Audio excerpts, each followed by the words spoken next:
मोदी के बाद देश का अगला मोदी कौन? बंदूक की नोक पर कितना बड़ा परिवर्तन? पॉलिटिक्स में राहुल खेलेंगे कितनी लंबी पारी? 15 वर्षों तक सत्ता की चाबी किसके हाथ?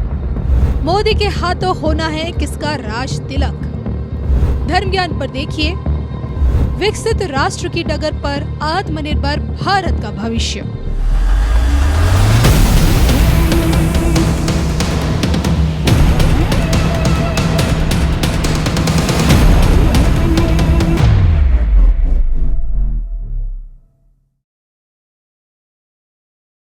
नेक्स्ट पीएम फेस मैं आपको सिर्फ 3 ऑप्शन दे सकती हूँ। देवेंद्र फडणवीस, जिन्हें मुझे लगता है बहुत करीब से जानती हूँ क्योंकि आप खुद मुंबई से आती हैं, और second is Nitin Gadkari and third is Amit Shah. एक भी नहीं, एक भी नहीं इन तीनों में से। मतलब जो हम लोग सोच रहे हैं, नहीं कोई नया फेस, नया मोदी जी तो एक सरप्राइज देते हैं। मोदी जी ने मध्य प्रदेश की इलेक्शन हुआ, सीएम के फेस के लिए उन्होंने सरप्राइज दिया। आपके दिल्ली में किसी ने सोचा था? रेखा गुप्ता ने खुद नहीं सोचा था कि हाँ वो बन जाएंगे। यूपी में जब योगी जी आए तब भी सरप्राइज था। तो योगी जी, मोदी जी आप लोग को सरप्राइज देने वाले हैं। पर फिर भी मेरे पास जो है, नितिन गडकरी जी कभी बनेंगे ऐसा तो मुझे कभी नहीं लगता है कि वो अभी नहीं तभी नहीं कभी बन सकते हैं। He is a king maker. पीछे से रह के जितना बताया जाए उसका बहुत अच्छे से काम करना, ये जो ऑटोमोबाइल ट्रांसपोर्टेशन जैसे रोड्स एंड हाईवेज उनको मिला, ये सब डिपार्टमेंट में इज अमेजिंग। उनकी जो चरराशि इतना एक्टिव होती है ना हॉरोस्कोप में, उनके ऊपर हमने एक पूरा एपिसोड बनाया था एबीपी के साथ, नेताजी की कुंडली। उसमें हमने टोटल 20 नेता के बारे में 20 एपिसोड बनाया है, तो उसमें हमने बात किया है। तो वो कभी पीएम बनेंगे ऐसा मुझे नहीं लगता है। अब पता नहीं 50 साल बाद क्या होगा क्या नहीं, अभी तो नहीं। सेकेंडली देवेंद्र फडणवीस अभी नहीं, बहुत लंबा टाइम है। मुझे नहीं लगता है देवेंद्र फडणवीस अभी बनने वाले हैं प्रधानमंत्री। अगर बनते भी है तो चांसेस थोड़ी कम ही है, तो बहुत दूर है, उनकी एज भी बहुत ज्यादा नहीं है। एंड फाइनली अमित शाह जी, मुझे नहीं लगता है अमित शाह जी के आगे 2027-28 के बाद से उनके टाइम उतना कैरियर वाइज उनके टाइम उतना अच्छा नहीं लग रहा है। मुझे लगता है लीगल ट्रबल, ये वो बहुत कुछ उनके चारों तरफ प्रॉब्लम आ सकता है। तो इतने उनके कैरियर में इतनी राइज हो जाना मुझे वो नहीं दिखता है। 2 लोग हो सकते हैं थोड़ी बहुत, देखो किसी के नाम ऐसे लेना बहुत मुश्किल होगा, पर मुझे इतना समझ में आ रहा है ऐसा कुछ होना चाहिए जिनको मोदी जी पीछे से चला पाए। तो ऐसा कौन सा लोग जो आपकी निर्देश बार बार लेंगे? आप मुझे आप फिर कठपुतली बोलना चाह रही? कठपुतली नहीं बोलना चाहती हूँ। वो तो मनमोहन सिंह थे, इतना भी बुरे हाल नहीं है। बीजेपी से ऐसा भी कोई नहीं आएंगे।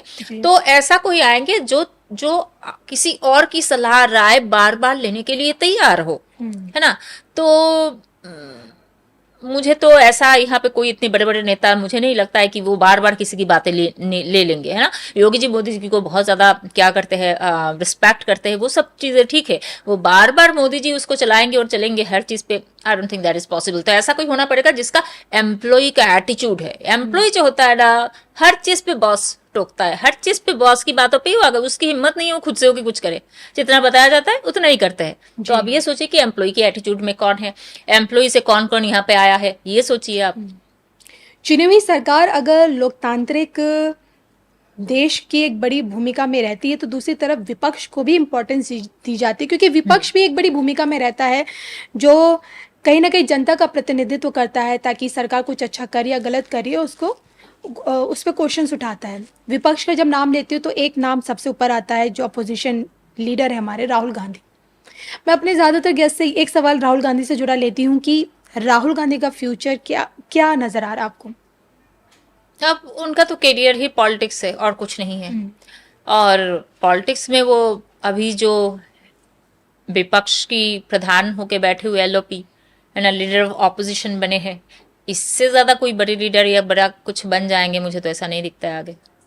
इनफैक्ट उनका जो एक बुध का एक भुक्ति शुरू होगा उनका 2027 के आसपास, तो वहां से तो उनकी और डाउनफॉल ही मुझे दिखता है। अच्छे दिनों की शुरुआत नहीं है आगे फ्यूचर में उनका? मुझे ऐसा नहीं लगता इतनी जल्दी वो इसमें रहेंगे। हाँ, प्रियंका गांधी आगे आ सकते हैं थोड़ी। तो राहुल गांधी आगे जाके बहुत लंबा इस पॉलिटिक्स में टिकेंगे, मुझे नहीं लगता है। अब 25 साल बाद क्या है उसके बारे में मुझे नहीं पता है कि अगले, देखिए 15-16 ईयर्स या 17 ईयर्स तो बीजेपी को ही गवर्नमेंट चलाना है। मुझे बीजेपी गवर्नमेंट आने वाले और 15 से 17 साल तक ही और आ रहा है, मुझे नहीं लगता है। मुझे ये बीजेपी की ही गवर्नमेंट, जब तक मैं एस्ट्रोलॉजर हूँ, एस्ट्रोलॉजिकली बात करूंगी और मैं एनालिस्ट नहीं हूँ, तो एस्ट्रोलॉजिकली मैं जो देखती हूँ कि जब तक शनि घूम के कर्क राशि में नहीं आता है जी। तब तक एटलीस्ट शासन जो चला रहे हैं उसमें मुझे कोई चेंज नहीं दिखता है। जो कमल खिला हुआ है वो खिला हुआ रहेगा भविष्य में लंबे समय तक। लंबे समय तक 15 से 17 साल जो है वो बीजेपी गवर्नमेंट, जो सिटिंग गवर्नमेंट है, वो कोई भी हो, सिटिंग गवर्नमेंट बना हुआ रहेंगे 15 से 17 साल तक। जब तक शनि कर्क राशि में नहीं आते तब तक सिटिंग गवर्नमेंट ही रहने वाला है। उसके बाद थोड़ा सा हलचल वाली प्रॉब्लम आएगी, उसके बाद भी अगर जैसे तैसे मिली जुली सरकार बन के चला पाए तो बहुत बढ़िया है। तो मुझे 15-17 साल तो कोई और गवर्नमेंट दिख ही नहीं रहा है। उसके बाद कौन आएंगे कौन नहीं, राहुल गांधी कुछ बन पाएंगे नहीं बन पाए, भगवान ही जाने। यानी कि शनि जब तक कर्क में रहेंगे, यानी कि आपने मोर देन 15 इयर्स और आगे को दिए हैं। यस, भाजपा अभी कहा है कर्क राशि में आने के लिए 5 साइन दूरी पे है ना। अभी एक जल राशि से दूसरी जल राशि 5 साइन दूरी पे होता है। सो 5 साइन और जाने वाले 2.5 साल, तो 5 दुगुना 10 साल तो यही पे हो गया। 2.5 साल एक्चुअली 17-18 साल। ओके, शनि की बात आई, so let's talk about Shani Maharaj कर्म फलदाता।